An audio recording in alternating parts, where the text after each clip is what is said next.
అబ్బా! రోజు వెజ్జేనా అని అనుకుంటున్నారా కదా! నాకు కూడా వెజ్ చేసి, మీకు చూసి బాగా చిరాకొచ్చేసింది. అందుకే ఈరోజు మంచిగా ఒక క్రిస్పీ ఫిష్ ఫ్రై ఎలా చేయాలో చూసేద్దాము. సో, దీనికి ఒక వెడల్పంటి గిన్నె తీసుకొని దాంట్లో ఆయిల్ వేసి, ఉప్పు, కారం, పసుపు, చికెన్ మసాలా, ఇంట్లో తయారు చేసుకున్న మసాలా వేయాలి. దీనికి అల్లం, వెల్లుల్లిపాయలు, జీలకర్ర, గసగసాలు, ధనియాలు వేసుకొని మిక్సీ పట్టేసుకోండి. ఇవన్నీ బాగా కలిపేసి కొంచెం వాటర్ వేసుకొని పలుచబడే వరకు కలుపుకోండి. ఇందులో పెరుగు మాత్రం అస్సలు వేయొద్దు, అది మంచిది కాదు.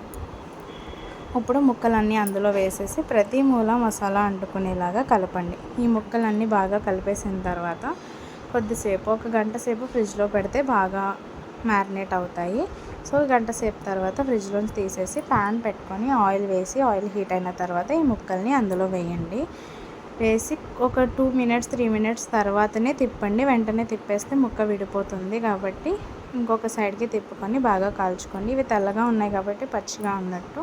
సో మళ్ళీ అటు సైడ్కి తిప్పి కాల్చుకోండి. ఇవి బాగా వేగిన తర్వాత ఒక గోల్డెన్ బ్రౌన్ కలర్లోకి వచ్చిన తర్వాత తీసేసుకోవాలి. మరీ ఎక్కువసేపు వేపేస్తే నల్లగా అయిపోయి ముక్క చేదొచ్చేస్తుంది, అస్సలు బాగోదు.